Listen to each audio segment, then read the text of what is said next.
Val, can you hear me? I can. Can you hear me? Yeah, sure can. Hi, good evening. How are you? I started the live stream just to be on the safe side and make Yeah, sure it that was going to be makes up and running. So perfect we're sense. good. I'll watch my language until 7 o'clock. No, that's good. And I think this is kind of an important one to make sure goes out on YouTube. Yeah, absolutely. Yeah, So let's see. Sue was here. I think she still is. And we have one guest so far, Brond Brunberg. okay. Welcome.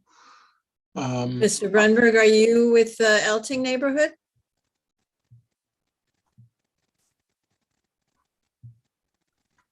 I guess we'll see.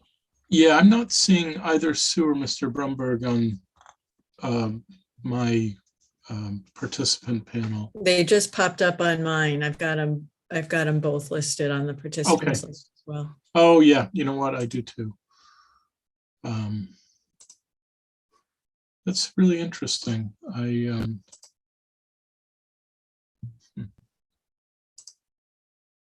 There we go. Val, thank you for getting everything together. This is a big meeting in terms of paperwork or projections. Yeah, well, let's hope it stays all together. Yeah. A lot of documents. Yep, indeed. You got the message that we're going to be joined by Essie Lewis.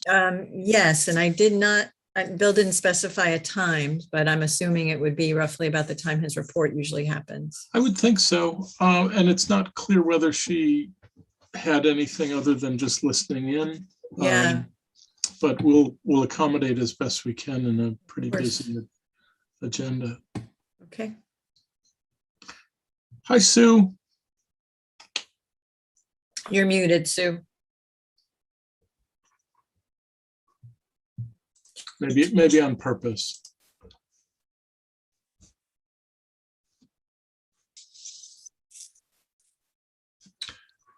And it looks like Mr. Brungard is in.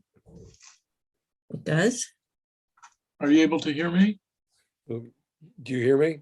Yes, I do. Yes. Hi, good evening. Yeah, hi. I'm a reporter. Okay.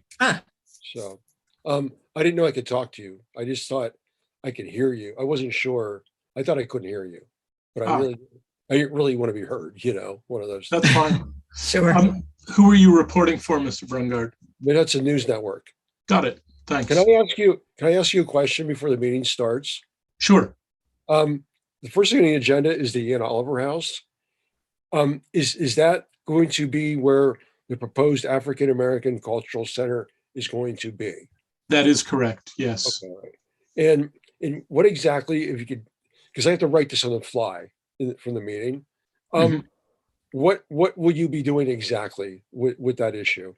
Well, in many ways, the issue's already settled. So we're really just hearing a report from probably two people. One is one of the village trustees who was kind of the spearhead figure for that initiative. And then we had a member on the selection committee, and we wanted to give them both a chance to report back.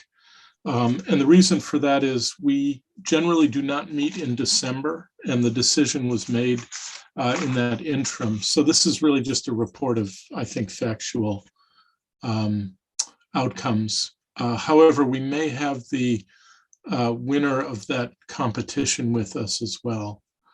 And we're not so formal that you couldn't ask a question in the midst of the meeting. Right. Now my boss called me and he wasn't sure what was going on, so I had to look it up, and he thought there's going to be like would there be a displacement of housing because of this? Or is there some other controversy at all with this? Well, I mean, there may be some controversy I'm not aware of, but there's no displacement of housing. As a matter of fact, we saved a house from demolition. Okay. All right.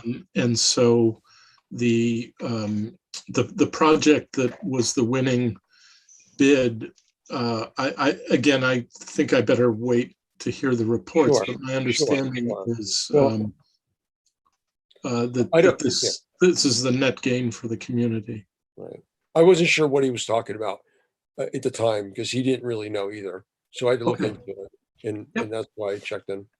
So, You'll see that we were just joined by someone who's coming up as Mr. Cook. That's Stephen Cook, and he was on the committee, okay, as was the person who just logged on, William Murray, who's a trustee of the village. And so that is literally our first agenda item. yeah, no, I see it right away. Yeah. Yeah. Great. That's great. We'll get started in a minute or two. We just need to get a quorum before we can proceed. Sue, are you able to hear me okay?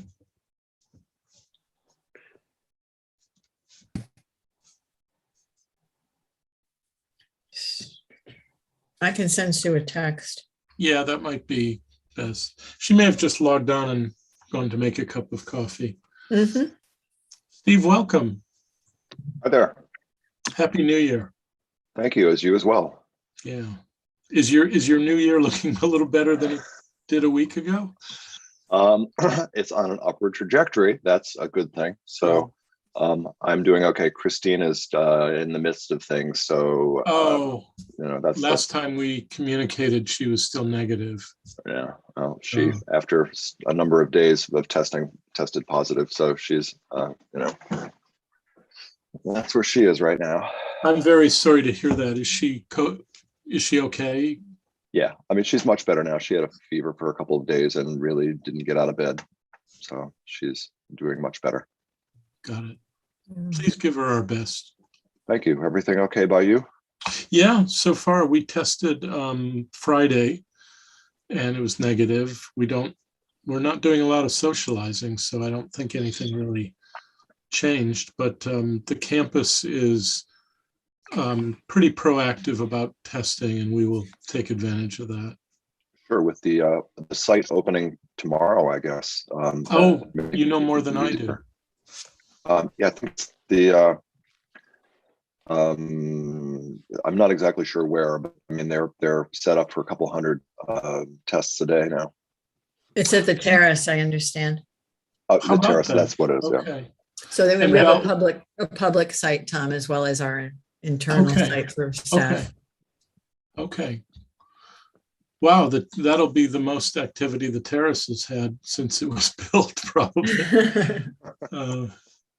Good. A nice location. Yeah, one of the best. I've always maintained that the view from the patio is one of the best in the village.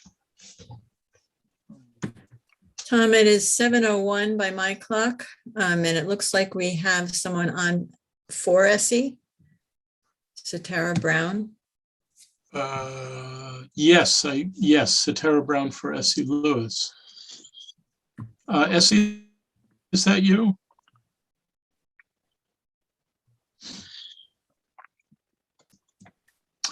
We also have a quorum.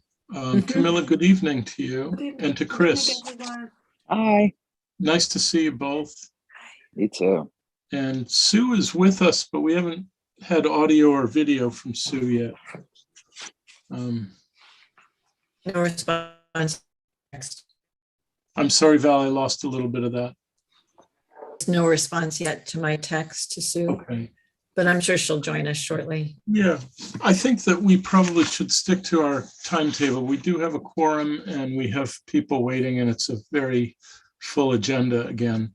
So I'm going to go ahead and declare our meeting open. This is the Historic Preservation Commission of the Village of New Paltz. We're meeting Monday, January 10th at about 7:02 p.m.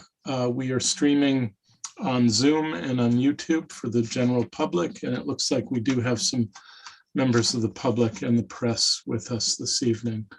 I wanted just to start the meeting by welcoming everybody back, whether I already know you or not, to wish you a good new year and a good 2022. And I also just wanted to take the occasion at the start of the year to thank you, Bill, for being our liaison and keeping us connected to the village board's initiatives and information coming out of the trustees. So thank you, Bill. It's great to work with you. Thank you very much. Happy New Year, everyone. Thanks. And secondly, and my colleagues will know exactly what I'm talking about.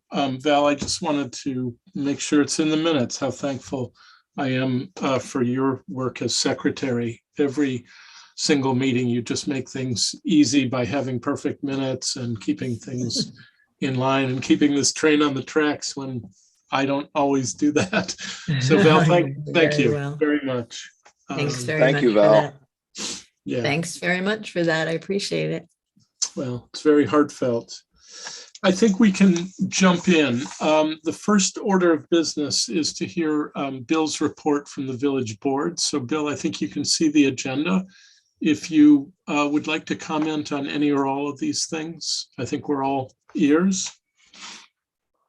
Sure, I can sort of see the agenda because I'm on my phone, but sort of give you an update, more or less. Has Essie Lewis joined the meeting? We think so. We have Satara Brown for Essie Lewis, so I assume that may be Essie Yeah. or a representative. In any event, I'll Let's see. proceed. A couple weeks ago, our committee for 5 Broadhead Review Committee met, and there was a unanimous decision to award the stewardship of our 5 Broadhead building to Essie Lewis because her proposal for a Black Cultural Center was outstanding. And we're very pleased that she stepped forward to do this, to help our community. And I know Stephen Cook was a part of that decision-making process. And I want to thank him for participating. It's very difficult to do these things, as we know, via Zoom or remote or however you want to word it, but it's a bit tough. But the proposal that Essie presented to us was just so outstanding. It was there was really no question who should be granted the structure. So beyond that, I'm kind of hoping Essie would join in because just to meet you It all. looks like she has, Bill. Hi, my name's Atara Brown. I'm here on behalf of Essie Lewis. She's on a planning board meeting right now. Sorry, I had some technical difficulties with my Zoom. Okay, terrific. Well, thank you for joining us, Satara. Thank you for having me. If it's okay, I just want to say a few words. Please. Sure. Bill, is this the moment for that? Oh, absolutely. My name's Atara Brown, and I'm a member of the governing board of the New Paltz Black History Museum and Cultural Center. Essie is in the town plan boarding meeting this evening, as I said, so she does apologize that she couldn't be here. She would like to thank everyone and is very honored to have been chosen to restore and preserve the historical Anne Oliver House. Essie has formed a governing board, and we have filed articles of incorporation. When the 501c3 has been established, we will be looking to have the deed transferred to the New Paltz Black History Museum and Cultural Center. We have applied to the National Trust for Historic Preservation for the Telling the Full History Fund grant. Thank you, Tom Olson, for your letter of support and for arranging other letters on our behalf. On Friday, January 14th, we will submit a letter of interest to the NTHP for the African American Cultural Heritage Fund grant. On December 31st, we celebrated our inaugural Kwanzaa ceremony and we prayed for the house. Thank you to all who participated. It was a great turnout for the community. We will be coming before the commission again soon for our local landmark designation. Thank you. Oh, thank you so much indeed, Satara, and congratulations to you and to the board. I was happy to provide a letter, and I just want you to know and everybody to know that that letter represented not only my view, but the view of the committee. Thank you so much. Yeah. And we look forward to seeing your letter of interest. If you could maybe make a note that it would be great if you could share that with us when it's ready. We'll do whatever we can to support you there as well. Oh, thank you. I'll let Essie know. Thanks. Thanks very much. Thank you. Thank you, Satara.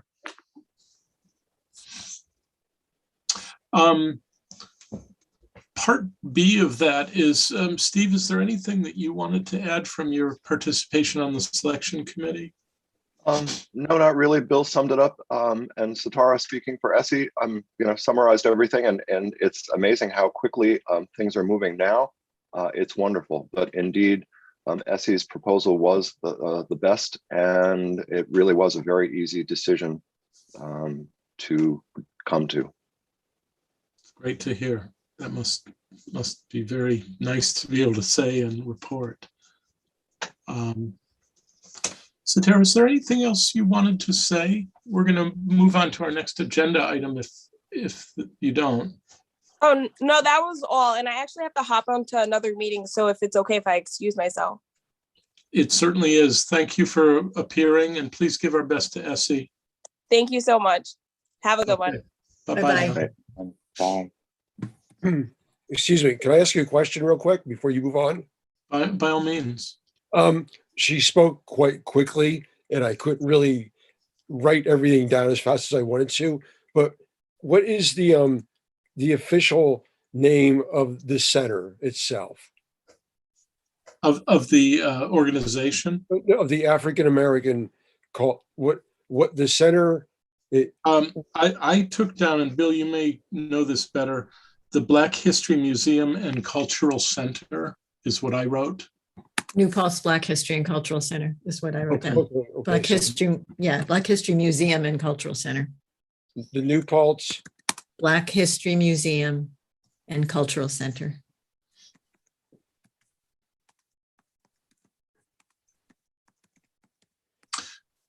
Mr. Brungard, do you Yeah. feel like you want a little context for how that award was made? Yeah, trying to finish.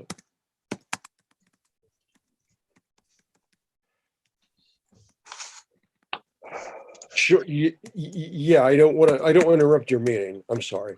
No, but it's fine. Bill Murray's probably in the best position to discuss how the request for proposals was arranged.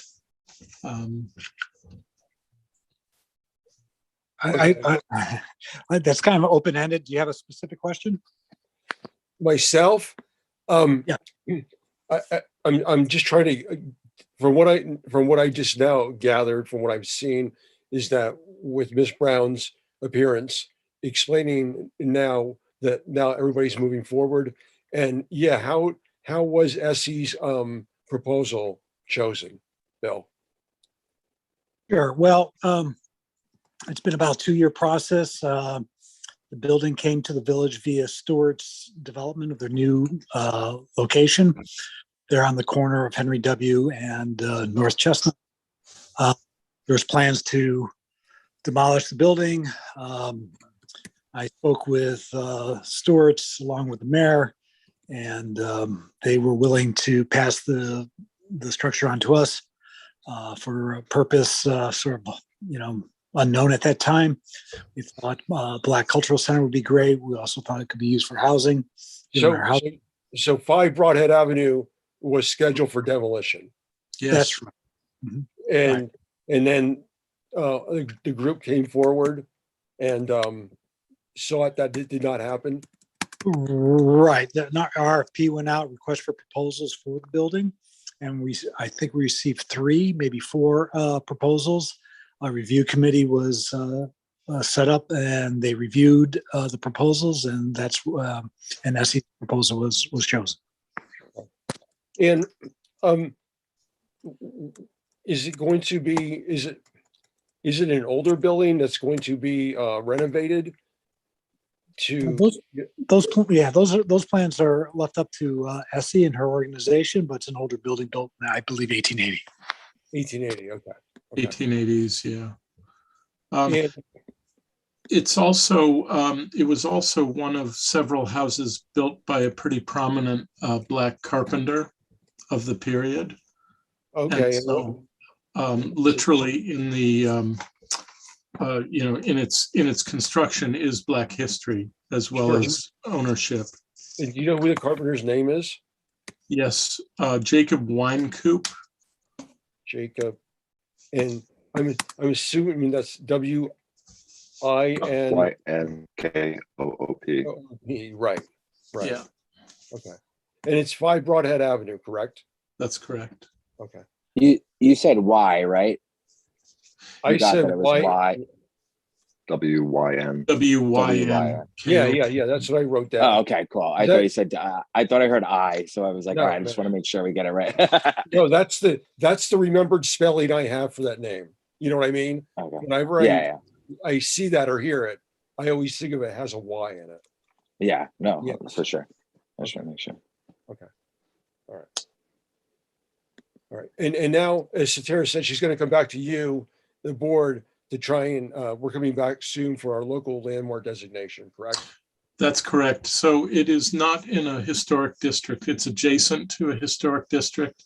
Oh, But one of the conditions of the request for proposals is that the new owner would submit to, we never hoped it would be submission, but would submit to historic landmarking. And we hope eventually a historic plaque on the edge of the property. right. And that was stipulated in the call. Okay. Okay. All right. So, and a plaque will be, there will be a plaque on the. We hope so, yes. Yeah.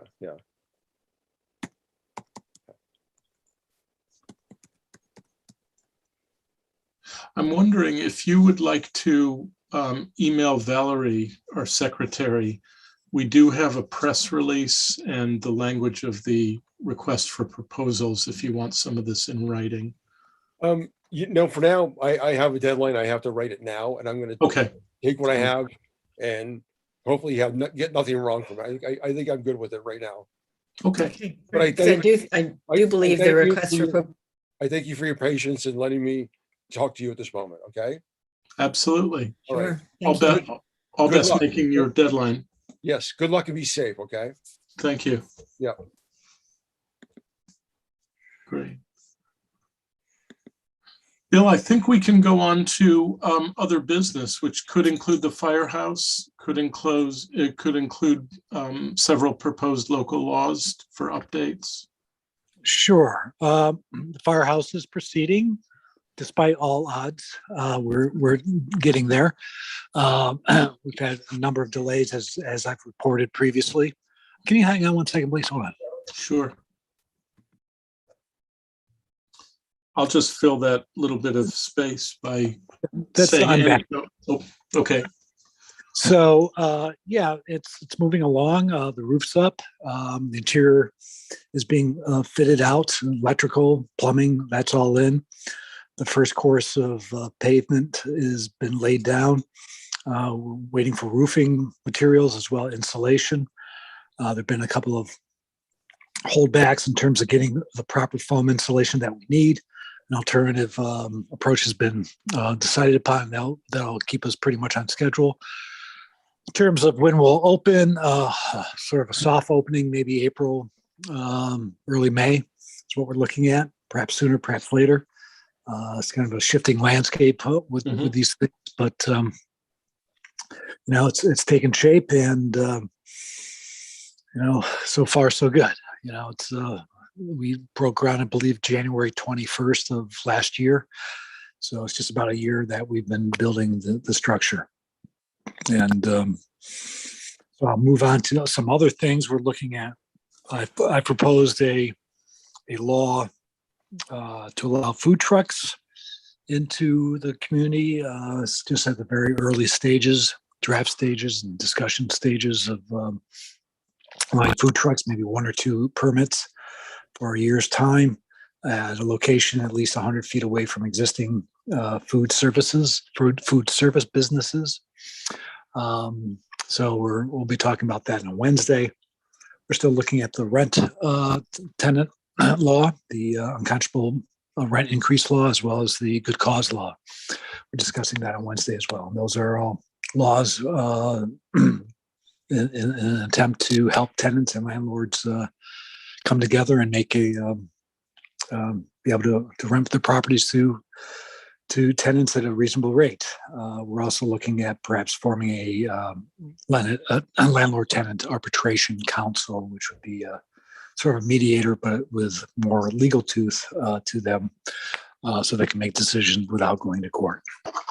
So those are 3 or 4 things that have been on our agenda we've talked about in the last few weeks. Happy to take questions. Does anybody have questions? Okay. Bill, I'm going to just slip in one. I think it's 2 months ago now, we talked briefly about that Church Street Elementary School weather vane, which we had recommended might be fitting for the Firehouse or other public space. Is there any movement on that, or is that? Yeah, I haven't had a chance to discuss with the chief and a couple of members, and they appreciate the offer, but they'll decline. Okay. So we don't have a place for that. I think we've run out of ideas. So Val, I think we probably should report that back to the mayor. Will do. Okay. Would it be, sorry, would Go it be silly to, I mean, I only see it because it's on the agenda, but I was thinking for the where Murphy's was, the 107. Just because I'm thinking just because of fresh construction, not really because of, but if it's going to just keep getting tossed around, and you know, maybe that would be a cool thing that could be incorporated. I mean, I don't know. Just we it's not should really a receive the landmark architect. of.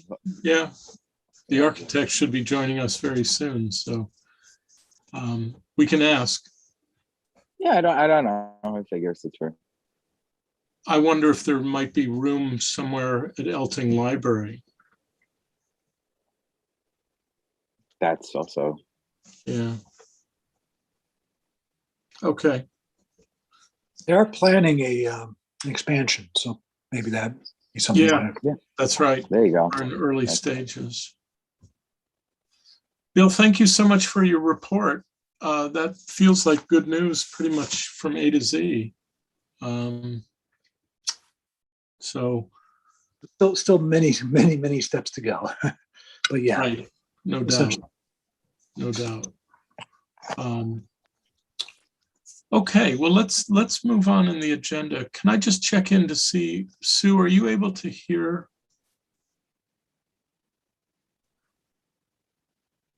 I think something's going on with Sue's connection.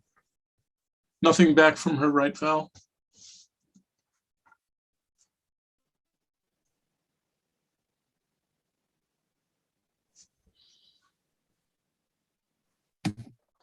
Sue is unable to unmute. So I have asked whether she's going to be in touch with us about if there's a vote she needs to. She'll Okay. either get in touch with us by text or she'll use the chat. Okay, but she is hearing. Yes. Okay. And she can see us, but just can't unmute. Weird. I wonder if logging out and logging back in might be worth trying. And otherwise, yeah, I'm concerned that we don't get her input. But Sue, if you can hear this and want to give that a try, maybe just logging in, maybe even restarting your computer and logging in might solve that. I think that we should. And there she goes. And there she goes. I think we should move ahead, everybody. I do not see that we're joined yet by Alan Ross. So maybe we can just hear some other reports in the meantime, and then we'll get on to that item. So let's see. I'm going to jump down to item number 4 and ask Valerie to show one of the partners' certificates. All right. Let's see. I see it as the last one. Yeah. Here you go. Thanks. So this is good news. Kenny Tran, who is the owner of the IFO restaurant, very graciously accepted our offer of an award. And I will try to present, it's always nice to get a photo of the winner. or the awardee. And so what I said is, as soon as the certificate is ready, I would just walk across the street and take a picture of him holding the certificate, maybe even without his mask. And then we'll figure out whether we want to present at the village board meeting or not. But he's very happy to be recognized, and mentioned that his father is the one who did all the beautiful gardening. So we'll make sure to include that in the press release. Does anybody have a question about that item? I just want to say that we are on the village board agenda for 126 if we do choose to go that route. Yes, right. And I think it's kind of up to him. It's a little bit of a, a virtual presentation of a certificate isn't quite the same thing as coming to a meeting, but I'll leave that to him. And of course we can do that if he wants to. Camilla, could we jump down to items 6, 7, and 8? And if there's anything to report, this would be the time. I don't have anything new to report about the web archives, and about the art show. I think it might be wise to again go on the virtual. Yeah.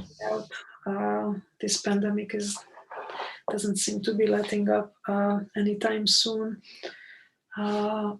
So if you all agree, I will write a press release very similar to last year's and send it to Val and the paper.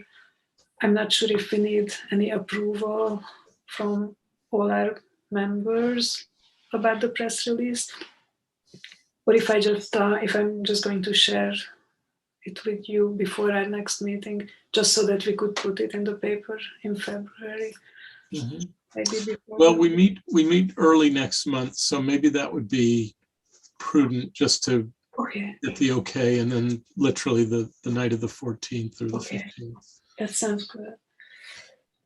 Does everybody see the wisdom of keeping it remote this year? I think I do. Yeah, I think so. Yeah. Yeah. I heard actually just before this meeting that all of Broadway is going to remain mandatory mask through April. So that's not a particularly good sign for that time of year. Camilla, that's great. Thank you very much. So we'll expect to see a press release in advance of the February meeting. And Chris, number 9, if everybody remembers, as part of the minutes, which we still actually have not voted on, Val included your correspondence with Holly Netter. And I think you did get back to her and say that we're going to take that on in the spring. You're sorry. I thought you were talking about. Yeah, no, I was talking to you. No, yeah. So because obviously we can't paint it and it won't dry, and obviously it's going to take a minute, and so, but yeah, they're aware that it's going to be in the spring. Okay, that sounds great. Thank you again, Chris, for spearheading that. That'll be a nice thing when we can get to it. Yeah, exactly. Sue is still unable to unmute. So Weird. She's texting me as necessary. Okay. Sue, if you could text Val whether you have anything to report from Huguenot Street. I'm seeing really only 2 items, and I'm guessing there are no updates on either one, but there might be new news. If you could just briefly let Val know whether there is anything. In the meantime, I don't have anything from this end of Huguenot Street, so things are pretty quiet. Okay. Sue says nothing to report. Okay, we'll take that as good news. Thank you both. Item number 10, we do have a final version of the ductless AC installation guide. It is not, as far as I know, yet up on the web, Val, is that right? It is not, because of the issues we ran into with the PDF and the kind of fuzziness with the text boxes. So we need to resolve that issue, I think, before it goes forward. I just want to make sure it's as clear and useful as possible. I agree. And I think that maybe even making those a little bit bigger, making there are ways around it, but Mhm. otherwise, everybody, it's very straightforward, direct. I think it's a good document. And let's see, item number 11. I spoke with Val late last year and suggested that we just put the budget numbers in our agenda so that we don't have to go looking for them. We're just where we need to be in terms of fiscal year and expenses. And we have term expirations. This, Val, I think you would know better. Are we all expiring in May? End of May, 1st of June. Okay. So in the next, I guess, couple of weeks or months at the most, I want to talk to Steve and Sue to make sure you'd like to stay with us, which I hope you will. You don't have to ask me later if you want. I'm would be honored to stay. I'm very pleased to hear that, Steve. Thanks. Sue, we'll get back to you when you can more easily participate. But Val, let's make that a February agenda item. Okay. And before we get too far from budget, do you want to mention that we're going to be working on the next fiscal year's budget? Yeah, let me do add that. So just literally this afternoon, I got, or I guess maybe late this morning, I got the annual request for budgets. And I wanted to ask if anybody foresaw anything that would require a different attitude toward budget. What I've typically done is just recycled the budget from the previous year with a recommendation for a salary increase for Val. And that's what I'll do unless somebody feels like there's an expense that we should be anticipating and adding. I think your numbers are pretty much right on. I mean, this 57.27 out of 58.33 of the fiscal year, that's right on the money. So I think your plan is good, and especially do add indeed an increase for Val, please. You're here. Thanks. We might want to, I mean, Tom and you and I can talk about this later, but there may be some additional expenses associated with a change of role and, oversight. Yes, right. And I think we may want to think about, there are going to be some mailing expenses if we do move ahead with the new district. There's going to have to be Right. some level of legal notification, I'm sure. Right, exactly. Yeah, well, point well taken. Okay, that sounds good. Valerie, do you want to mention item 13, updates on professional development? Yeah, there isn't a heck of a lot. The NYMER, the annual mandate to do sexual harassment training is a calendar year based one. So I think everybody has done it, although Chris was not able to for 2021. And I think we should be, so I think for now, as far as NYMER is concerned, we'll just sit tight until those notices come through. Okay. And I have forwarded to you all in the last couple of days, some things from NAPC, National Alliance for Preservation Commissions, and for the National Trust. And I think there may have been one for the Preservation League that has a couple of opportunities. And I also pointed out a blog post that I thought was quite interesting and related to Camilla's report the last time we met, and that was a National Trust mailing. Okay. So that's really about it. Anything that I have here now. Okay. Thank you for staying on top of those things. While we're here, let's briefly talk about item 14. So we generally do an annual mailing in mid to late February, Val, is that right? It's usually early February. We work on it late January, early February. It's usually out the first week of February. Okay. Given that we meet on the 14th, is there any downside to looking it over on the 14th with the idea of sending it out right after that? Well, I mean, the only downside I can think of is if we have to describe our charge differently in the next annual mailing. We don't really know that yet. That might be an upside. Although it's really not realistic to think that anything is going to change in February, I don't think. I guess it depends on the effective date of the, well, the local law, I guess, would have to. Yeah. Happen later Yeah, on. it's That's not true. going to happen. Do you have the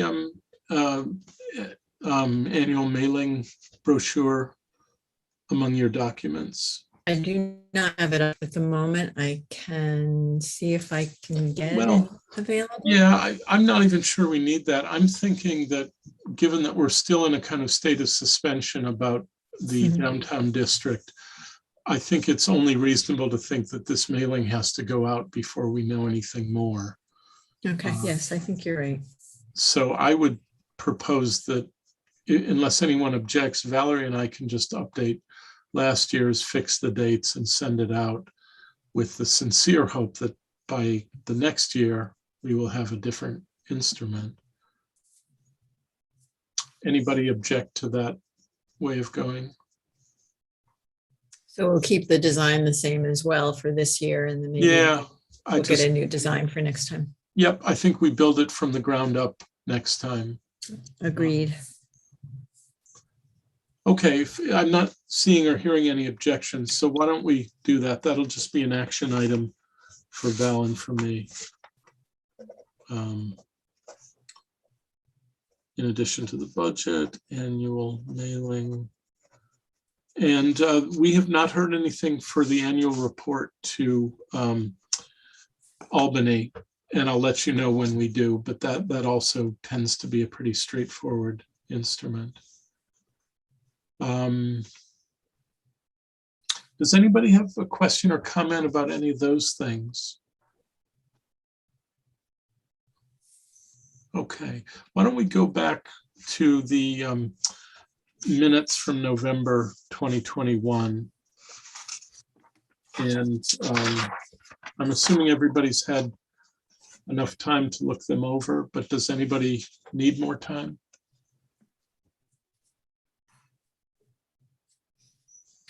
Let me know if you need me to scroll through them, please. I don't, but They looked good to me as always. to Steve's So, point, just a few minutes. I'm good. I'm good. Uh, Chris, are you do you okay wanna- with minutes? Yep, Chris is good. Sue, could you text any suggestions?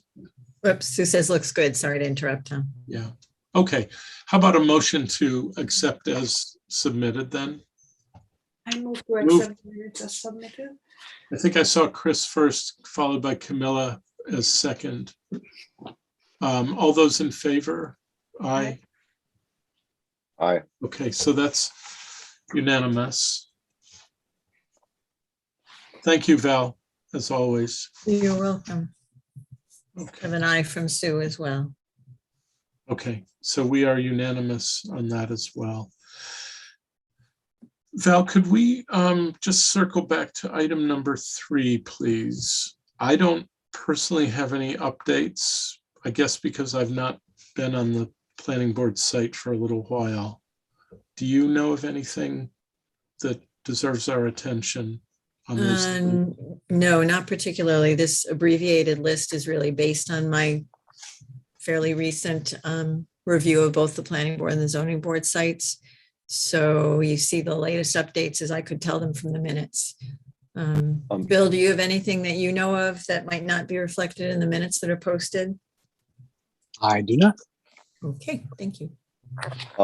Tom, just as for C, the hot tub application, as a neighbor, we just received in the mail today our notification. So as far as I can tell, that is proceeding just as it should. Okay, great. Right, they Great. have an application before the planning board coming up pretty quick. Yeah. Right. And they've got their pink sign posted out on the Mhm. street. Yes, I All noticed all too. just as should be. Have you had a chance, Steve, to meet them? I have not, and I'm not out meeting people this No, week. I guess that's a naive question. Yeah, Except from a distance. yeah. I withdraw the question. When opportunity presents itself, I shall. Yeah, no, that sounds great. Let me see. Valerie, could you, do you have Alan Ross's email handy? I won't be able to get directly to the email except on my other computer, so hold on just a Well, second. let me see if I can do it then. Just concerned that we.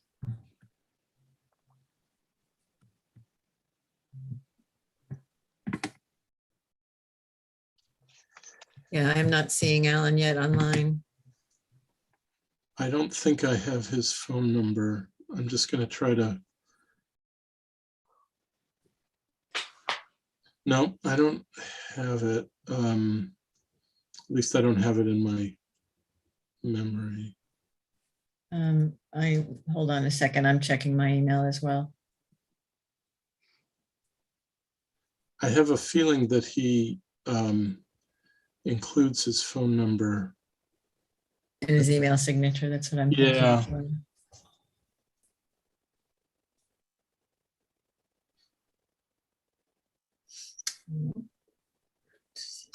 Yeah, we do.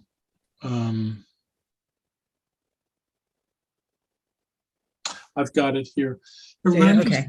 I'm just going to briefly mute and I'll call the number so that you're not having to get all that feedback, and just let him know that we're about to open that discussion. Be right back with you. Thank you.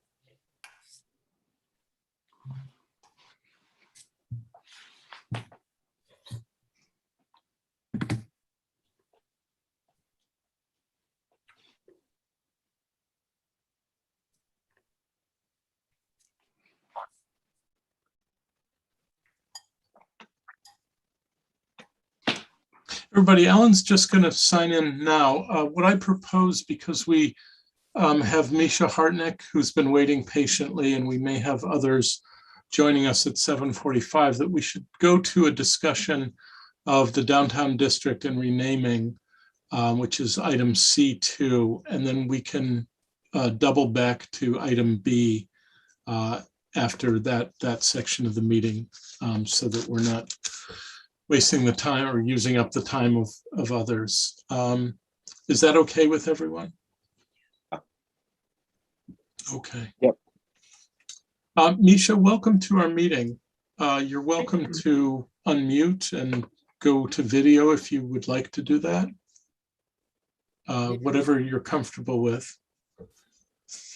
The problem is that when I am in my, the camera isn't terribly good. Everything behind me is terribly red and I'm very dark. Well, but quite visible, I think. Very strange. Misha, thank you for joining us. Thank you for inviting us. Thank you for inviting us. You know, that's well, I mean, thank you. The context here, and I may end up repeating this as people might join later, is we've been working for several years on a preservation district that would basically be Main Street. And as this has been evolving, and with some memory that there were some controversies on Elting some months ago, it occurred to me that we should reach out to the residents of Elting to see what the feeling is about joining this district. And so that's the context, and we would be most interested to hear your thoughts, pro and con, about this. And we'll, of course, take note and think hard about what you and all your neighbors might say. We're also reaching out to the residents of Wirtz Avenue, which is more directly connected to Main Street and in some ways makes a more obvious case for inclusion than Elting, but I do think that Elting can reasonably be included as well. So that's the context. Misha, what are your thoughts on this proposal or your questions? Well, I think that, everybody whom I meet, even from Gardner or Rosendale, say, oh, Elting Avenue is one of the most beautiful streets, and I love walking in here, and so on. And when, so it has some sort of a reputation. I don't know whether it's because historically, at least for the last 40 years that I know of, over half of the residents here were the college faculty. So it had a certain flair. And well, it was nice, quiet, everything. It has beautiful trees and no student housing. So I think that has a great great allure for people. And personally, I don't think that I can judge the architecture. I think that there are some houses which are very, very nice. The house which we got in 1988 after the fire, well, it's nice. Actually, Alan likes it, but it's not at all anything that confirms to what the other houses here are. And interestingly enough, when Jeff and Janie started fixing their house after Mike Quinn died, it's still the same structure. It's just doing improvements inside and in the back. So it's very nice. Personally, I cannot, so the preservation district usually means if anybody wants to do any change, the preservation commission has to give a go-ahead, correct? That's correct. So I personally don't see that there is anything anymore here that could be, that anybody would want to drastically change. Maybe the house across, what is it, 62 at the very corner, which was derelict for ages now, and now he started doing some work. He got a new roof and whatnot. You all should walk through Elting Avenue, go to the direction of South Side on the left side. That house has been really, really awful. But I think one of the biggest destructions that was done was already done, and it cannot be undone. And what I was very curious when I saw this email. I said, now what could we start preserving here? So that's what I'd like to know. That's my question. What would you think should be preserved? Yeah, well, that's a wonderful question. And I think it's a good summary of where Elting has been, including that house on the corner that was derelict and in danger for so long. But I think my answer would be that preservation always looks forward to possible contingencies, to ideas that people will inevitably have to change the architecture of their properties. And preservation commissions generally exist to make sure that those changes go forward in a way that makes architectural sense, that doesn't offend the aesthetic of a neighborhood or the architectural traditions of a neighborhood.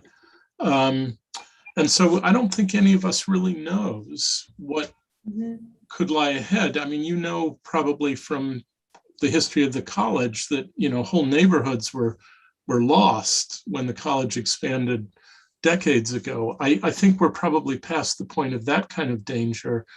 But the village is considering new laws on accessory dwelling units, which is to say small apartments within houses, which we feel is generally a pretty good thing, but if unregulated and unwatched, could become a very bad thing, with doorways and windows popping up in strange places, parking problems, etc.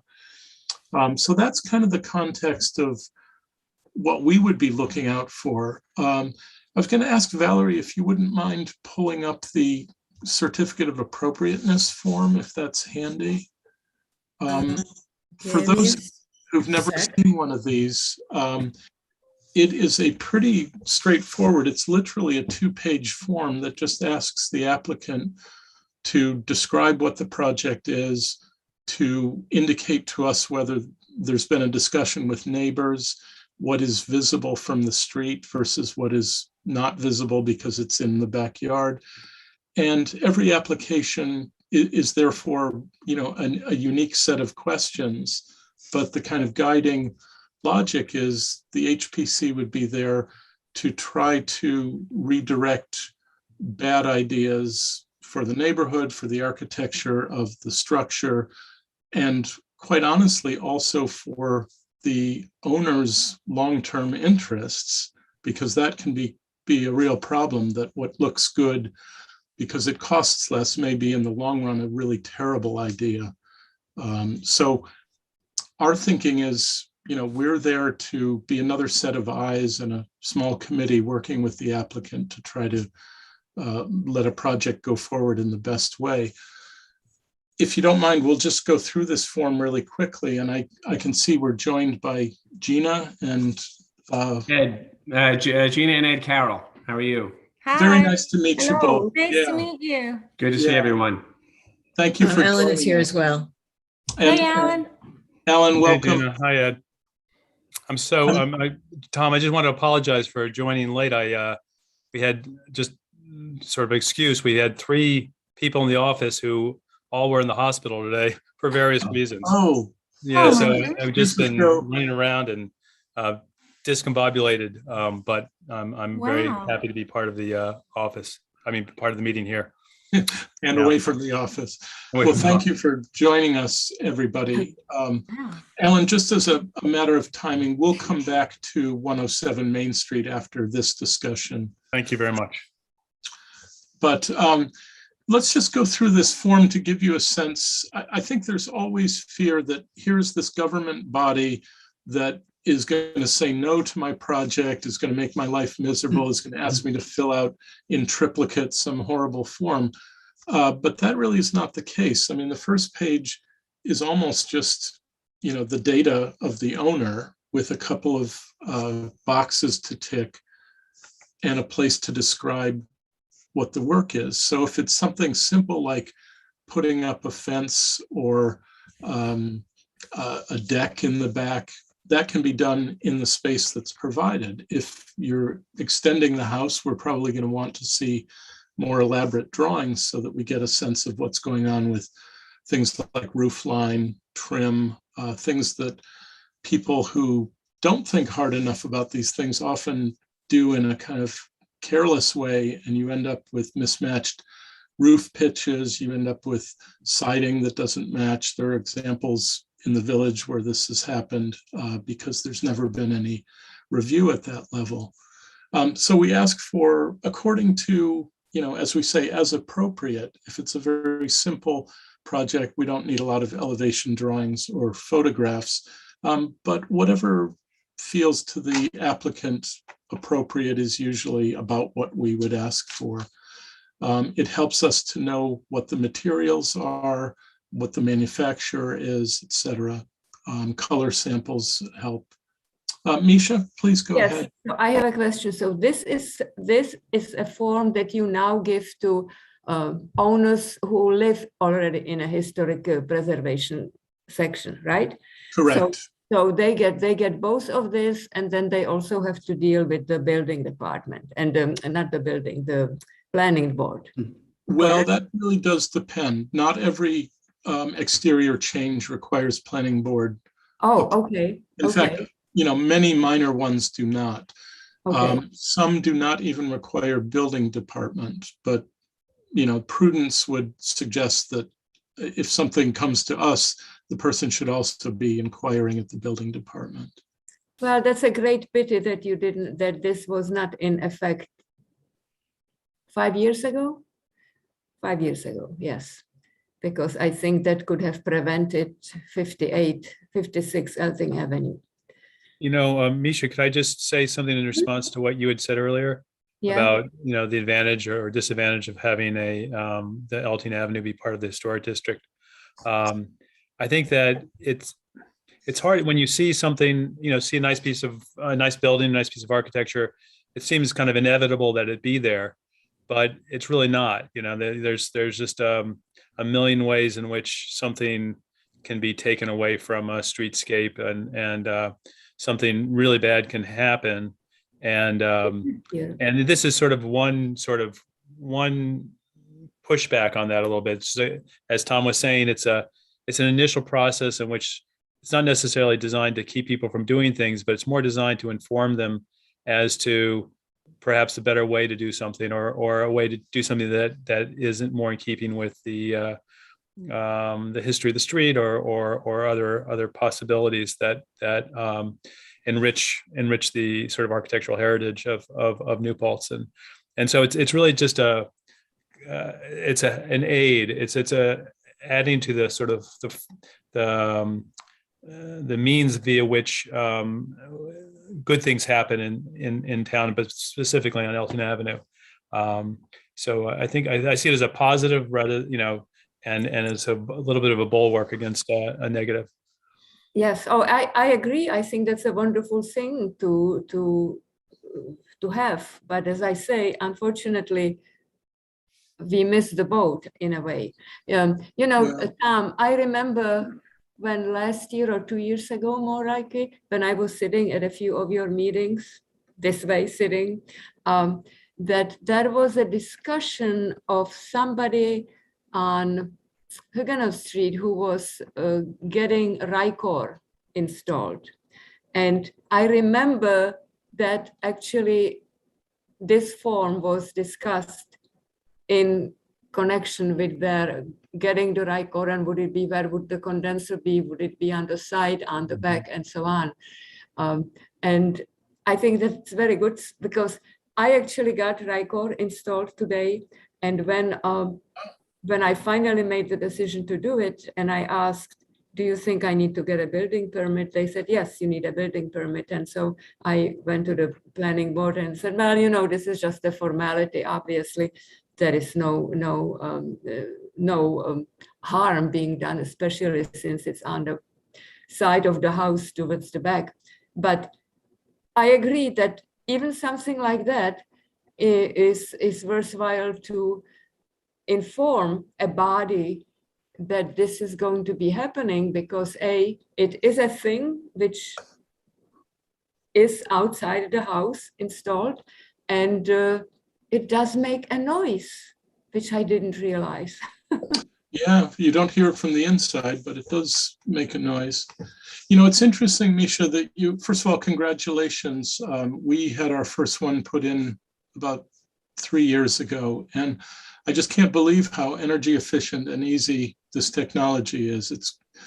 It's magnificent. But I was going to say that the HPC has worked for the last year plus on a simple document. It ended up being 3 pages. We were hoping 2, but it has illustrations just pointing out to people in your position where to put it, so that you don't create a problem for the street and eventual resale of your house.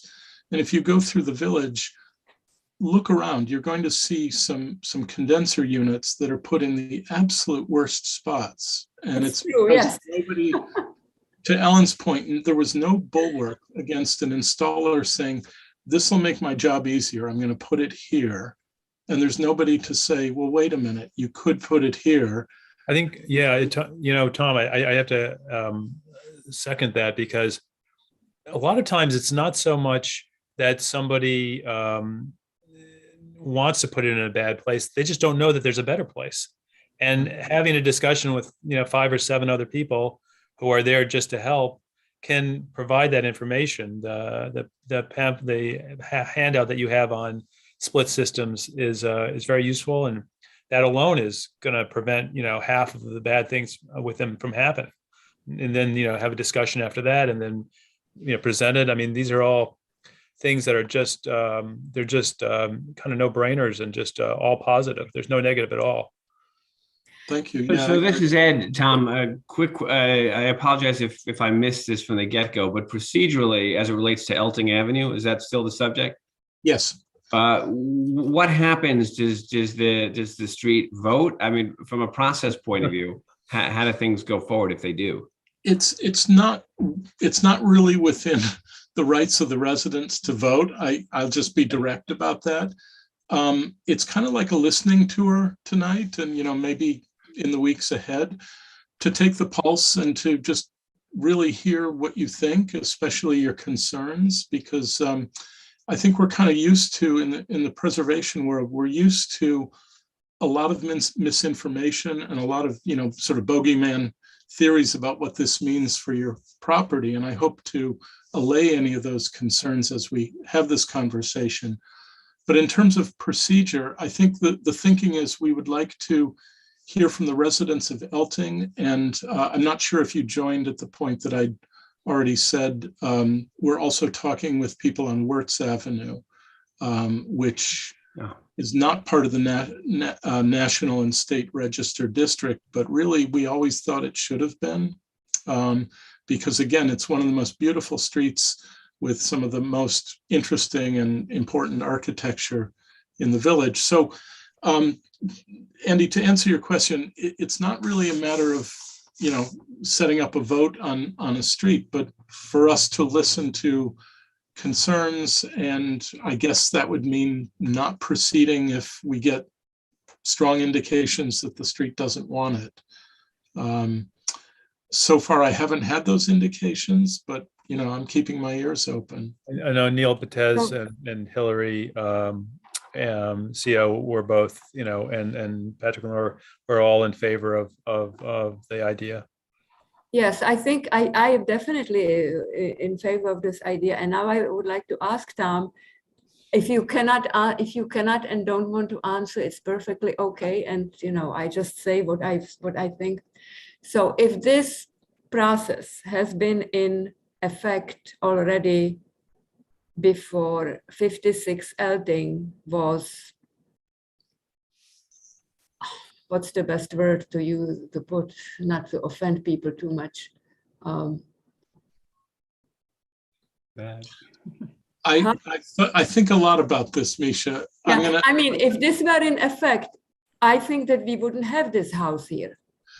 I think at a minimum, there would have been a more careful review, and my hopeful sense, and actually my realistic sense, is I think there probably would be a structure because it's legal to do so, but I think it would have been nothing like that.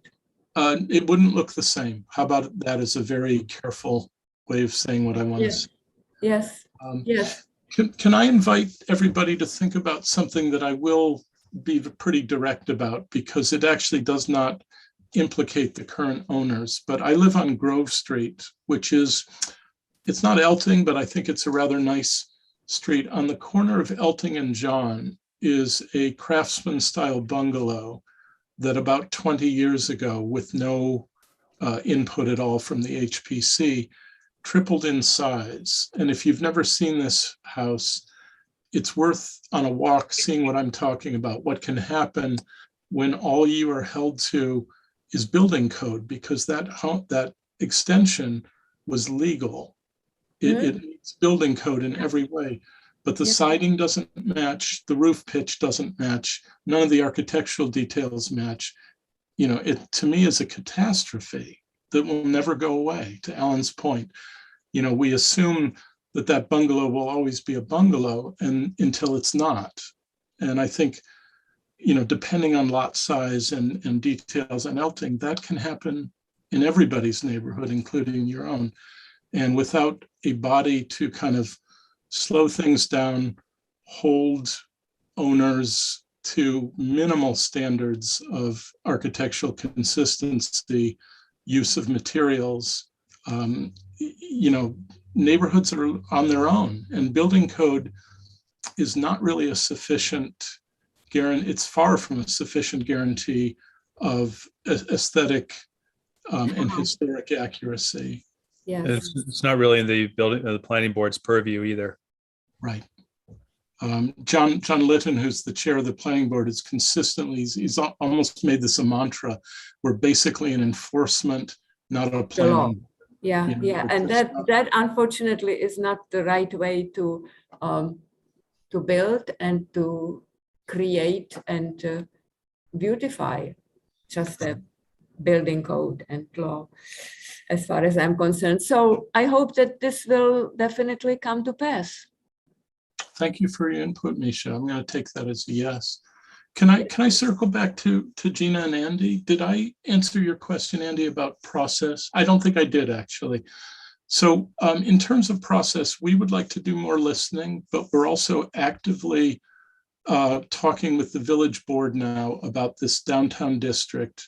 And then at some point, we're going to decide the shape of it, whether it includes Elting or not, whether it includes Wirtz or not, whether it's exactly what the National and State Register District is, or includes more of Main Street. But I expect in the next couple of months that a decision is going to be made. Okay, that's helpful. Thanks. Is it there Ed or Andy? No, Ed, I usually go by Ed. You could call him. I'm so sorry. Oh, okay. It's quite all right. Because- I just wanted to Yeah. make sure. There's many different names. I'm so sorry. It's speakers and Zoom. Ed, I'm so sorry. What'd you say, Pete? So, Tom, one more question. So Elting Avenue, even though we are just one block, we are really much longer. Elting Avenue is where the church is, and then it goes to the, I think even the school is part of Elting Avenue, I believe or you're right. Yeah. right? And at the corner of Mohong and Elting, there is this very large property which is opposite the pit. So these people also, I think, need to be included into anything that would be done about the historic label, because, and for that matter, it also, you know, there is the basketball court and there is the pickleball. By now, this is historical. Well, yeah, in a way. It's not, I suppose in the broadest sense, it's architecture. Valerie, would you mind switching over, Valerie, to the boundary map? I just want to speak to the point that Misha's raising. So the black line, and I realize it takes a minute to orient yourself. The black line is the current state and national register district. That has been in place for 12 years at this point. So in some ways, the simplest way to deal with the downtown district is just to say that's the local district. It goes from Broadhead down Chestnut to the rail trail, and then misses Wirtz Avenue, picks up Main Street, but does not pick up Wirtz Avenue in the lower left. And then, as you were saying, it takes in one half of Elting, which would be the school, but not the empty lot. And the tricky thing, I think, for the residents of your block of Elting is that it's not contiguous to this zone. We would have to think about how that would work if we want to make sure that the district is one contiguous or one complete district. I don't know if legally you can have a district here and part over here. One option that I've sort of had in my mind is that there could be a separate district called the Elting Avenue Historic District. It wouldn't really change anything in terms of process for homeowners, but it might get around the complexity of having non-contiguous or semi-contiguous districts. But to your point, the current district does take in the west side, but not the east side of Elting. Well, and it's also true, saying contiguous, there is the church, which I should think, not really being too much involved in that, I should think that's a very special and different property from the rest of the municipality, correct? That's certainly correct. And I should probably also say that the logic that was used in creating this district focused on kind of the commercial core of New Paltz, which I think is why our suggestion that Wirtz Avenue be included was actually taken out, because at the state level, the recommendation was to keep it more centered on commerce. We can do what we want. There's a chiropractor there. What is there? There is only one chiropractor on Wirtz, no? What other commerce is there? There's a photographer and a chiropractor, I believe. But those are home businesses. They could be anywhere, which I think is why it was taken out 12 years ago. But we had originally proposed that that black line that you're seeing in the lower left include Wirtz, and it was not accepted.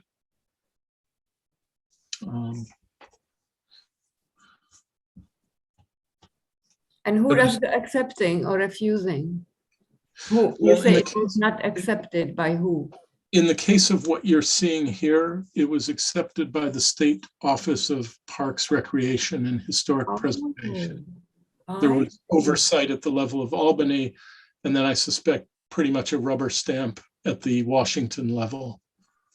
But a local community can designate anything it wants as a historic district as long as it can persuade its residents that that's the right thing. Yeah. This is very interesting. So I hope everybody can see that the map actually does not include your section of Elting, but the thing that is sort of on my mind is if the residents want this, how do we create a map that doesn't actually have two distinct districts? And one of the ways is perhaps the village is willing to think of the Hasbrook Park as part of the district, in which case we've just found our way to Elting, right? It can be a line that's drawn that way. And I don't know the answer. I haven't proposed that yet. Is Plattekill a part of the historic district? Yes, up Plattekill to, is. Okay, how far? How far from Main Street is it part of the district? it's basically opposite the Firehouse.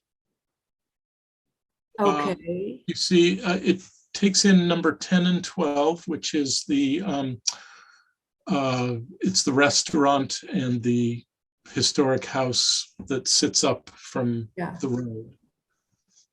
It ends there. And it ends there. Well, but you know, when you look at the houses there, going 2024, like Tamaroko, that's really, to me, those are beautiful homes. Linda, then when Sally and Bill, these are all houses which I think are, well, they show a certain age and importance. So maybe if you would be able to include that into the district also, then the Hasbrook Park would almost naturally become a part of it as well. No? Maybe. That's a good point. Yes, it's a very good point. Again, this map really had commerce as its kind of central theme, but we can do otherwise locally. Yeah. Would be nice. That would be nice because that would preserve the Hasbrook Park from getting the skating rink there. Well, that may be beyond anybody's control. Could I just ask, Robbie's been on the call, Robbie Vorspan. Robbie, would you like to comment on any of the things we've talked about? Hi. Hi. Yeah, we've been listening intently and really learning a lot from your conversation. And this is Robbie and Brian Lynch. We're on Wirtz Avenue. Okay, good. Right, we live across from John. And it's been very informational, and we are really feeling very good about the idea of our block becoming part of this, historic preservation. It sounds like it would be good for us. So we didn't know that going into this, but I think we're feeling that pretty strongly. Good, I'm glad to hear it.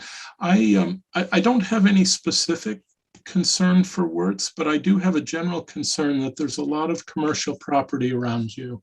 And if you've been on the street for a while, you know that, the theater behind you caused a certain amount of Yes. trouble to the Yes, street. we were central to that trouble. I think I actually remember we Right, we met with you, right? So it's not that I live in fear for Wirtz at all, but I think that historic preservation protection would be especially a good idea when you're bounded to the north and to the west by commercial, and it's really kind of creeping up Mohonk as well, or it's on Mohonk. Yeah. I think that's exactly what we're thinking, that this is a residential block and we love it and it's beautiful, and we would like to preserve that as much as possible. Right. Thank you. I'm glad to hear. And Gina, did you have any thoughts or comments? No, well, first, thank you for, heading this up. I think it's great. Initially, I just was a little fearful about being told what color I could paint my house or what kind of plants I could plant. Right. But actually, we just are finishing up a huge renovation on our house, and pretty much it's going to stay the way it is through the rest of my life anyway. I'm done. But I've been through a few of those. I know. If anyone doesn't like it, you should talk to Alan Ross, who was I'll give you his number. Yeah, we've got his number. I do have his number. Okay, yeah. Do you mind if it's okay? I'm just going to add a footnote to something that you said. Sure. We actually don't tell people what color to paint their house, and it's actually been pressure from the building department and the planning board that even got us into the color game.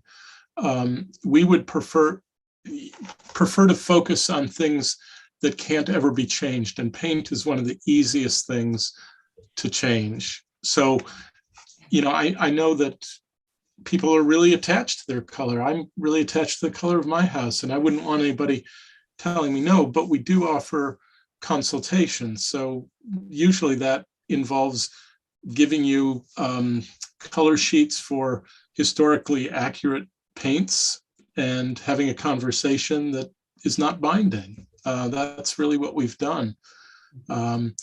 And secondly, plants, with the exception of major plantings, which would be big trees that are probably covered by the Shade Tree Commission anyway. We don't get into what kind of flowers you plant or don't plant. It's just, it's natural to worry about those things because nobody wants to be told what your castle is going to look like, right? We all hold to that idea, but this isn't about that. This is making sure that whatever you do to your castle is actually in your own best interests, but also conforms in at least a minimal way to what is around you and what your neighbors are going to have to live with. The residents of Huguenot Street, if any of you know people who live on that street, you may know somebody who's come before us, because even modern houses on Huguenot Street are subject to the same thing that would be the case for Elting or Wirtz Avenue. And almost to a person, I don't think anybody feels like it's particularly burdensome. There is one case that we just never could persuade the owners that we were right about, and there was some discontent, but that's one case in 20 years that sort of sticks in my memory.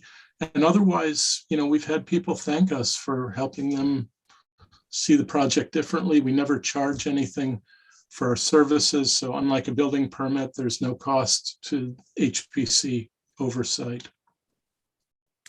Yeah, that's really great. I think that this would help pretty much anybody. Speaking about the colors, Gina, the other day I had a friend of mine who we walked through the street, and he said, "Oh, this is very interesting, the copper gutters." And I said, "Yeah, it is." And he said, "But in a year it will be green." Yes, They will yeah. You They'll be know dark brown. You know that? Oh, yeah, yeah. Oh, well, yeah, Yes. that's the plan. That's the Then- plan. That's the Oh, plan. that We don't was want them to be deliberate. that bright and noticeable now. They will oxidize, yeah. Okay. Yeah. No, that's great. Gina, Tom. yeah, please go ahead. So I was going to say, Tom, I was going to say, I don't think that the Historic Preservation Commission is about some sort of stylistic, like a stylistic bias. I think it's, that you can take that sort of thoughtful approach to a contemporary building, a building like Misha's house, or you can take it to a Victorian or, classical revival or whatever. It doesn't have to be, there's no bias on your part in terms of, architecture. It's really about thoughtful modifications, and informed, decisions. Right. But the house was built in 88 after the original house burned down. And my husband immediately had an idea to do this. And I said, but it doesn't fit at all. But he wanted a cathedral ceiling. So there it is. Well, there it is. And I don't remember a single, of course, it went also to the planning board and blah, blah, blah, blah, blah. I don't remember any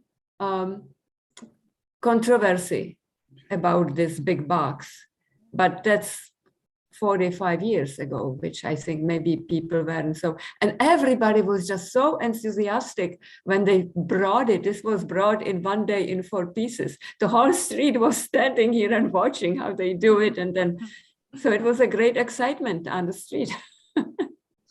Good to have provided that entertainment. Yeah. Alan is certainly right that there's no, the only bias, if you can think of it even that way, is just to follow what the architecture is. So Misha's house is not a 19th century craftsman cottage or 20th century craftsman cottage or a 19th century Victorian house. And we're there to just help people understand what they have and what they ought to do to preserve it. Yeah.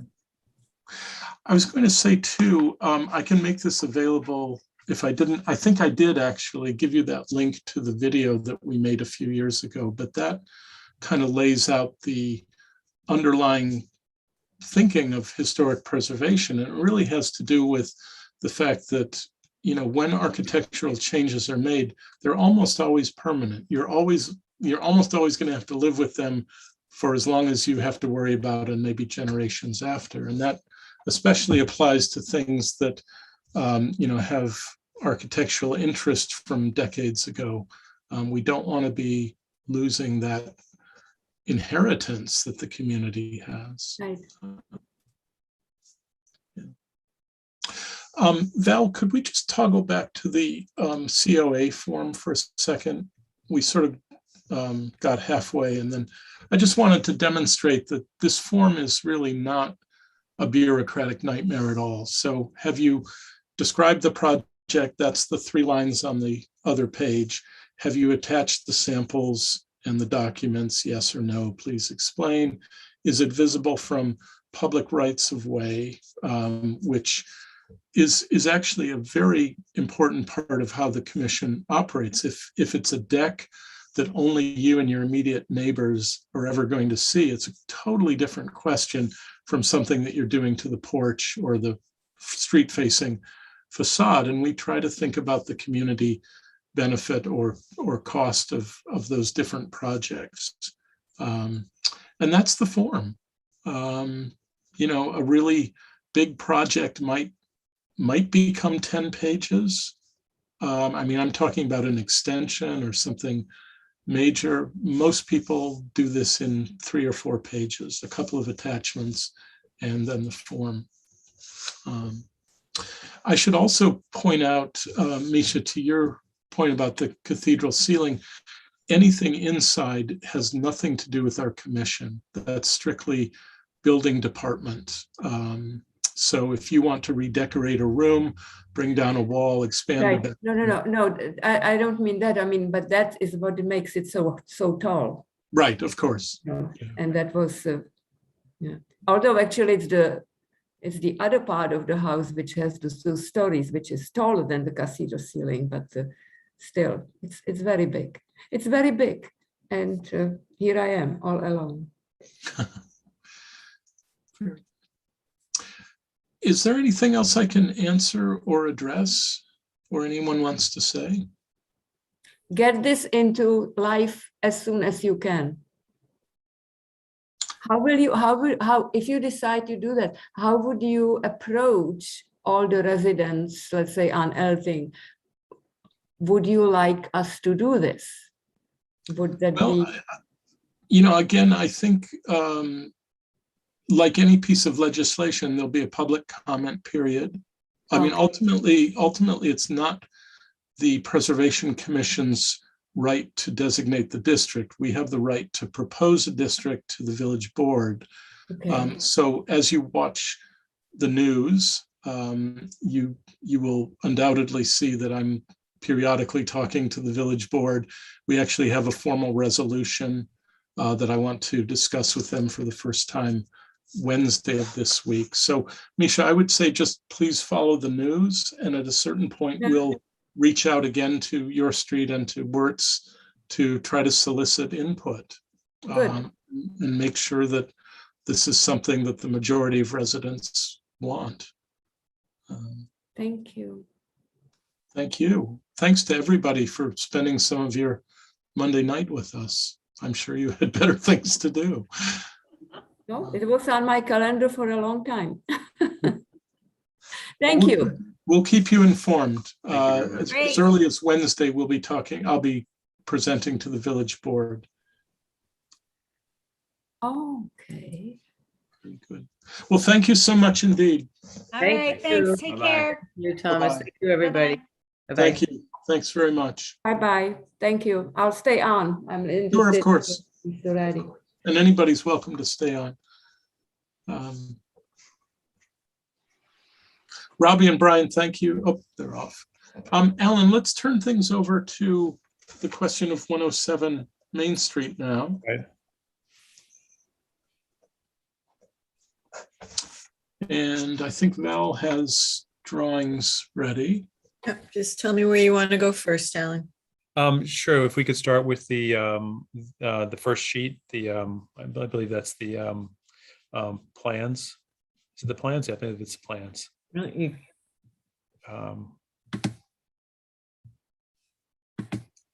I've actually put these in the order that the cover memo presented them. Okay. So Let me just switch to the shared content.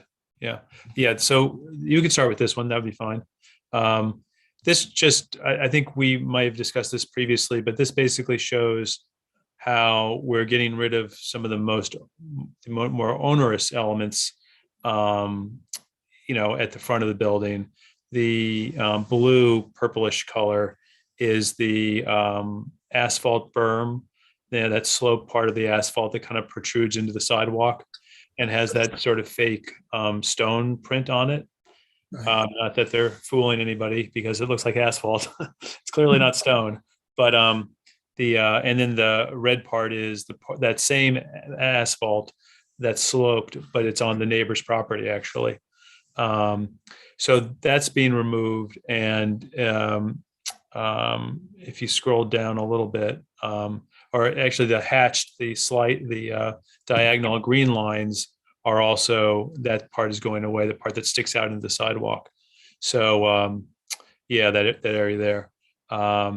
So we're making the front landing sort of deck terrace area smaller and improving the materiality there. We're replacing that kind of plywood thing with a low stone wall and a little trellis pergola, not trellis, but a pergola. But so there's that. If you go to the elevation page, you can see that that's changed a little bit. It used to have a canopy, which had a slightly awkward relationship with the yeah, there you go. So if you go zoom in on the front, I don't know if you can do that. right here, the top left. Yeah, middle left. Sorry, middle top. Yeah. Middle top, yeah. Check. So the what used to be a canopy is now just an arched entry. And that is, and you can see the low stone wall there. Those little triangle things are some plantings on top of the wall. And then there's a trellis above that terrace area. So what used to be an arched canopy is now the arch has sort of moved down. The arch is a theme throughout the restaurant that the owner and interior designer have developed. But having it a little bit lower than the hip roof of the what we used to be a porch and is now what was a porch. It became a closed-in porch, and we've extended it a little bit. But that form with that hip roof now sort of sits above that arched entry portion, whereas before the canopy kind of was up high also and sort of oddly competed with it.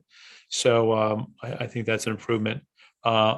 If you zoom down just a little bit or pan down a little bit, you can see the west side of the building, and there's a tucked around behind the corner there. Yeah, that's the existing elevation, and then to the right is the proposed elevation.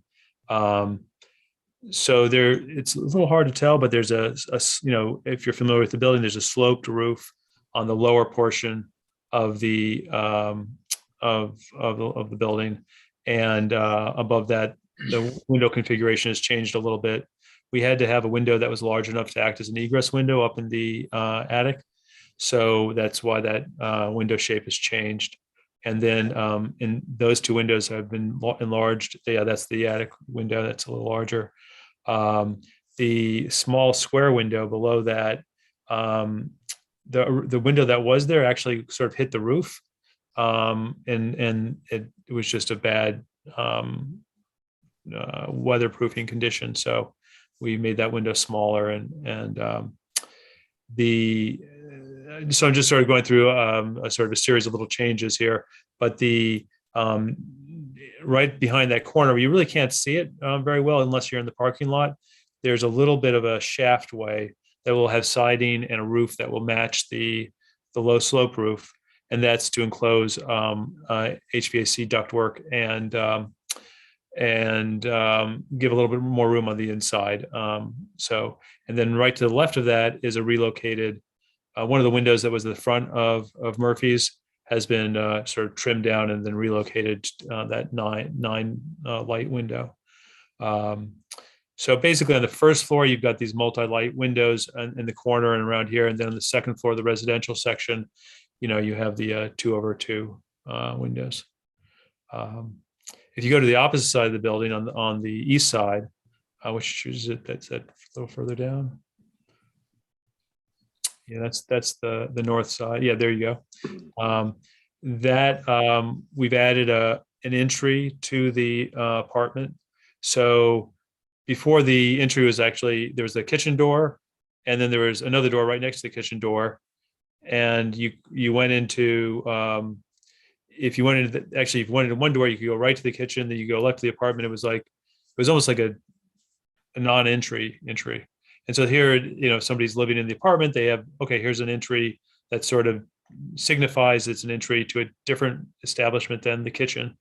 You're not going into the kitchen and then going into your apartment. You actually have your own entry with your own little porch, a landing, not really porch, a little landing.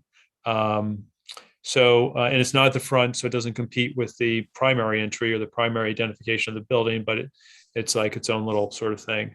So I think that's an improvement, and gives some recognition of the fact that somebody's living there and it's their home. And then to the right of that, we've added that is like a pediment roof over at the apartment entry, and then to the right of that is a shed roof that is over the sort of the service part of the building, the entry to the kitchen, and then there's a storage area with sliding barn doors there. Above that, we've moved the exhaust fans up higher to get them above. Actually, they have to be that height for code requirements, 10 feet minimum above grade. So, and they're pretty far away from the street and far away from the adjacent building, so it's a pretty good place for them. And I think that's the window configuration on this side has also changed a little bit. Another square window in the gable, and then some other square windows in the kitchen of the apartment. So, and that's pretty much it in terms of the changes. Alan, I've got a question on the western view. You mentioned that the attic window had been changed for egress. Right. Does that, is there a code, or is that, will there be a fire ladder, or is that simply a egress window that opens from the second floor? Yeah, it's simply egress window. It's actually from the third floor. Third floor. Yeah, it's it doesn't have a ladder. There is that roof below, so I guess if you hung and dropped from the edge, you wouldn't be that far above the roof there, and then you could get off that roof. It wouldn't be pleasant, but it's not that bad of a drop. I would actually recommend to whoever lived there to have a ladder, like a throw out ladder, you know. And it's a code requirement to have an egress. Actually, there's a code requirement that you have an egress window from any bedroom. And I think if somebody could possibly sleep up there, it's not inconceivable that somebody could do that. So, yeah.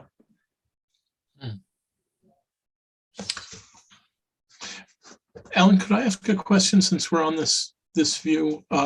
So on the main part of the house, there's the window at the peak, and then there's a longer window, and then there's a shorter window.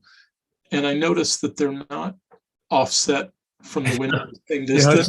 It's funny that you mentioned that, Tom, because we John Vett in my office and I were just talking about that like literally an hour and a half ago. Oh, and, okay. And this location was proposed by someone on the design team, and I think you've sent the email out actually right now saying, why don't we shift that window over, a foot so it can be symmetrical about the center line of the gable. So we're actually working on that. I think the reason that it was put in that location is that when you come into the room, it's closer to your line of sight. So you immediately like look out the window and then look more directly to the view, which is really, the Shawgunks. So I think that there could be a rationale for that, which might be, important and valid, but we're definitely looking at that. One thing is you don't see that window that much because that you can see from the front, there's that projecting shed roof that comes out about 10 feet. So it's kind of hidden a little bit, but I agree with you. Okay, just a minor thought. Yeah.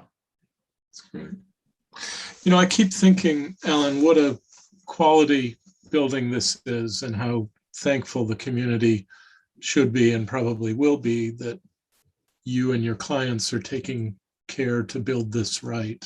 Yeah, you give a lot of credit to Ed and Gina. They're just really their whole hearts are in this the project, and they really they're really putting their all into it. So it's a privilege to work on a project like this. That's great. So colleagues, any observations or questions? I think everything looks great. Thanks, Chris. That's the only thing I have to say. And I like the deck too. Yeah, well, I don't know if you've ever been behind, we were ever behind there when it was Murphy's. I mean, oh my gosh, that place was really something else. And it's really transformed into something really nice. So, yeah, I used to live next door, so I'm well acquainted with the. I lived above what is now Bangkok Cafe, but yeah, I'm excited, and but all the plans look great, and that's it. That's all I got. That's great. Well, Alan, we appreciate your sharing the updates. What's the construction timeline? I get the impression as I walk by that things are moving along. Yeah, they're working like crazy over there. We have a sort of a ambitious goal, I think, of April 1st. But it's really, that's like, to really, it's a motivating deadline, but there's so many factors with COVID and material supplies shortages and workers getting ill and architects getting ill that that just can slow things down. So that's our goal, and we'll play it by have to see what happens. Okay. Yeah, just to have a notion, but yeah. I mean, in some ways, maybe there isn't that much rush for a place to eat and drink these days, Right. Well, that's one of the great things about the big outdoor deck is Yeah. that that'll be a nice option for people who don't want to be inside. Yeah, definitely. Well, thanks so much. The other thing that we wanted to talk to you about is just to say a little bit more about the possibility of a landmark designation for the Friends House. Right. Something you and I kind of talked about informally. Did you have a chance to talk to the leadership at all? I mentioned I sent an email out to everyone at the meeting, and I haven't really heard much back. I mean, there's a couple concerns about this classic HPC concerns, which is that we won't be able to do what we want to do, right? Mm-hmm. That's a concern, and I think that. So I think and it's a consensus body. So decisions are always made by consensus. So it's a very slow process. So I think it's just about introducing the idea and maybe when at some point there could be maybe like a group meeting or something like that when the COVID thing is a little bit lighter, because I think there's gonna be a lot more questions and a lot more kind of inquiry and contemplation because of the nature of the community. Yeah, well, we also work on a long game principle. Right. Why don't we do this? I think that nothing should happen in the current COVID crisis, but maybe in a month or two, I would be glad to, if it's safe to do so, I'd be glad to meet in person with the leadership if they would hear me. Right. And maybe even a subcommittee or a delegation of us could come and just share even things like what the form looks like. Right. May allay some of those fears about not being able to do what you want, and maybe just start a process of discussion with the idea that nothing has to happen ever, but it's quite a noble building. It is. It's got a lot of attitude for a little building. Yeah, the little building that could. It does. Those piers or something else. Yeah, right. You can hold up the Empire State Building on those piers, much less a little cottage. Practically. Well, let's think about that in the spring. How about maybe starting in March? Yeah, that'd be great. If there's anything I can do before that in terms of sharing information or making myself available, I'll be glad to do it. I think part of it, the sales pitch I would make is that when you have custody of a building, even a very modest building like that building, but one that has some, meaning to it, some architectural meaning, you really are holding it in you're a custodian of it for the community, not just for yourself. And so being part of that, being part of it, be part of that in a more formal way, I think is really is worthwhile. It's a good action.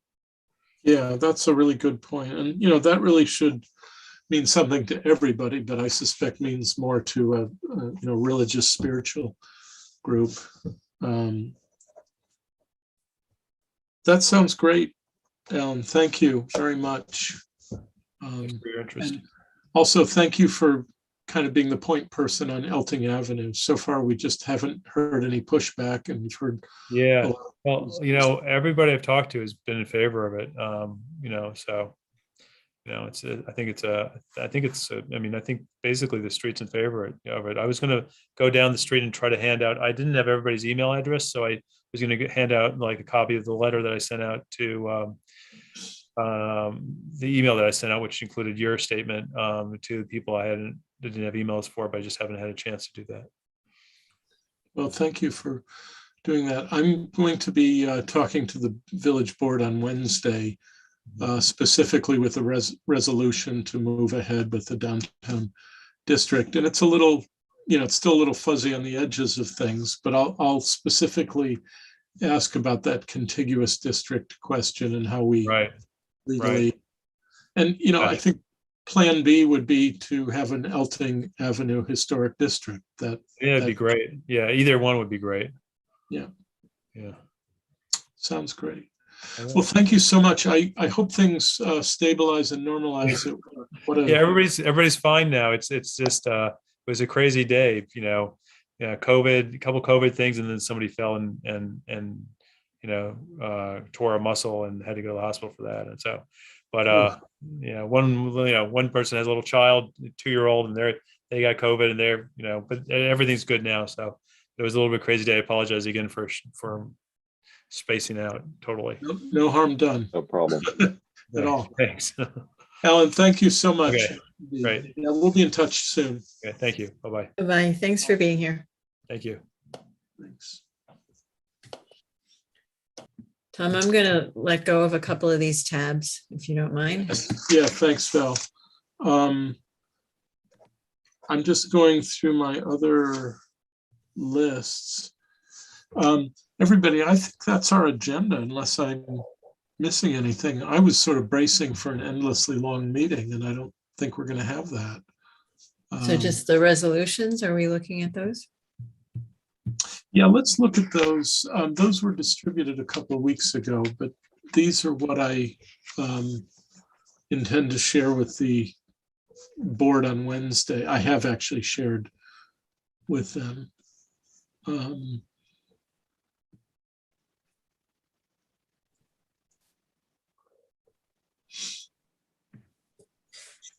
I have both of them, so if you'd rather go to the renaming first, I can go there. No, it's fine. Fine with me anyway. I think everybody's had a chance to see them, right? Mm-hmm. They're very much just drafts. So Camilla and Chris and Steve and Sue by phone, if there's something you think should be in it that's not currently in it, let me know, and I'll put it in play.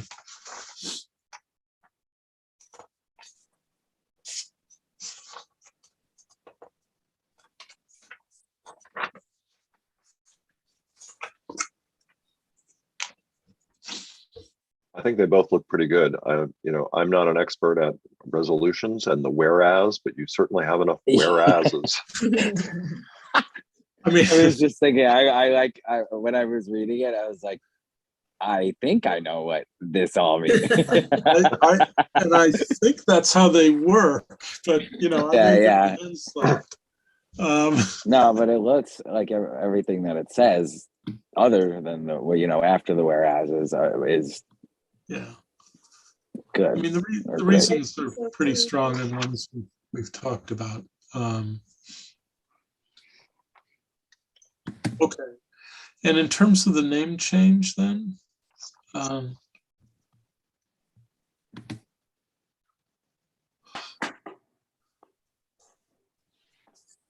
I think that I was having a little more trouble with this in finding the language, but basically it kind of goes back to something that Camilla reported a couple of meetings ago, that, it's not just about preservation, it's about kind of consciousness about design in a broader, more democratic way. And that's what I'm prepared to say informally to the village board, that, getting stuck on preservation may not be to the ultimate benefit of the cause. And I think particularly if the district goes forward, we are going to be more in the business of reviewing designs.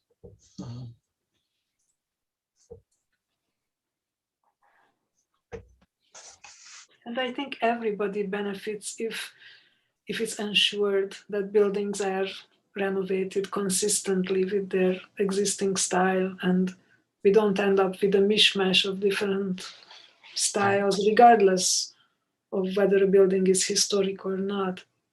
Because a new building has style too, and we could still mess that up Right. if we put in elements that just don't fit. So I keep going back to rock and snow as an example of something that, really it isn't the same as everything around it, but it's better than a lot of things around it, because it was designed by an architect. I mean, it has a kind of integrity to it, and it makes all kinds of good references to what is around it. And I will try to make the point that we're not just getting stuck in replicating, one style. I think actually, I wasn't here back in the day, but doesn't the Rock and Snow building reflect the Northlight bar that used to be there that burned down? I thought they took some design elements or something referenced the previous building that stood there. I think that might be right, Steve. I So too. Sue might be our expert on this, and she's unfortunately on mute, but I know at one point Sue and I talked about the neighboring building, which she has known for a long time. That wouldn't be that hard to find out because that was an Alfandre project, I'm almost certain. Mm. Well, everybody, I will be talking with the board on Wednesday, and I think what I'm going to report is up to this point, we've heard only positive responses from a few people on Elting or from several people on Elting and a few people on Wirtz, and, see what the response is. I think you had an email response from Elting as well, if I'm not mistaken. From Neil? Yeah. Yep. I think I copied you on my response. Yes, I saw it. I meant to. And Alan reported 2 other people who are in favor. Mm-hmm. And there appear to be about 13 properties. So I think we're already at majority. Yeah. Everybody, is there any new business or anything we can think of?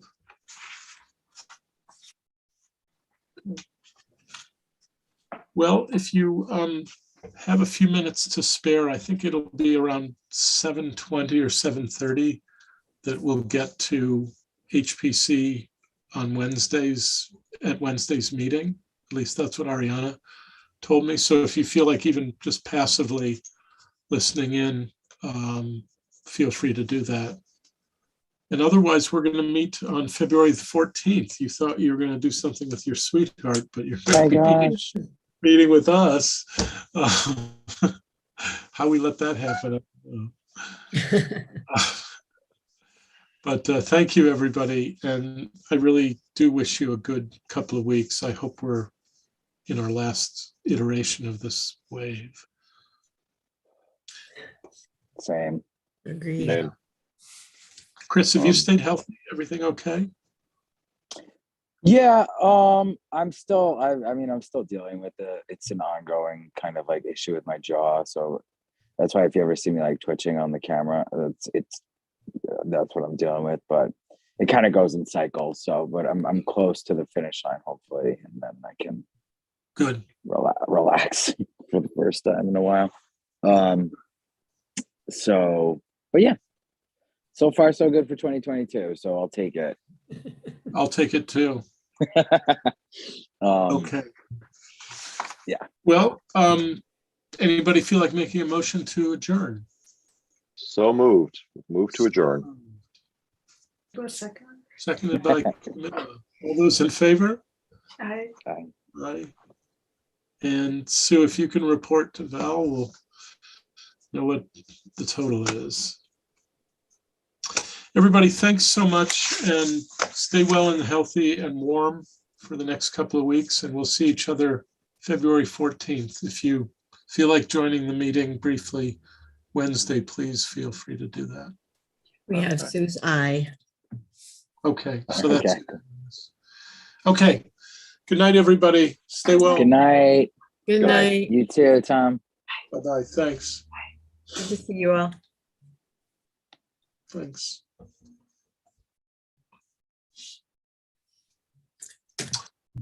Val, Okay, do you need a minute to turn things off? I do. So if you give me that, and do you want to talk by phone? Yeah, Or let's do stand? that. I'll give you a Okay. call in 3 minutes, something like that. That should work. Thank you. Thank you.